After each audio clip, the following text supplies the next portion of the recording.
وتكثر الزلازل ويتقارب الزمان، وهذا تقدم، يتقارب الزمان حتى تكون السنة كالشهر، والشهر كالجمعة يعني كالأسبوع، والجمعة كاليوم، الأسبوع كاليوم الواحد، واليوم كالساعة، والساعة كإشعال سعفة.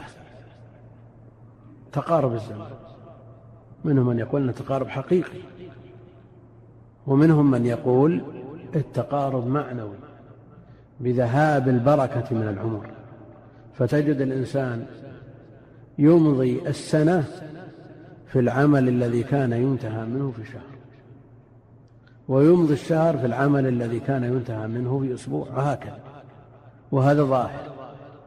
كثير من الناس تطلع عليه الشمس وتغرب ما استفاد فائدة، هذا من نزع البركات.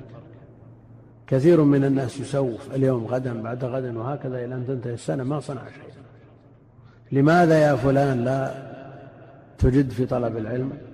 والله إن شاء الله بداية السنة، جاءت بداية السنة والله تسرمت الأيام، لعلنا بعد رمضان إن شاء الله نتفرغ، بعد رمضان نبي نحج إذا رجعنا، وهكذا تذهب الليالي والأيام دون فائدة.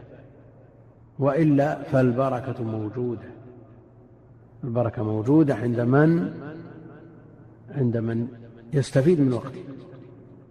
يعني من جلس بعد صلاة الصبح إلى 10 أو 11 ماذا ينجز من الأعمال؟ نعم الشيء الكثير. لكن من نام بعد الصبح إلى الظهر ماذا يستفيد من بقية وقته؟ لا شيء. وهذا حال كثير من الناس تنتهي أوقاتهم من بعد صلاة الصبح للاستعداد للدوام، ثم الطريق إلى الدوام يحتاج إلى وقت، ثم الدوام يستغرق كل الوقت.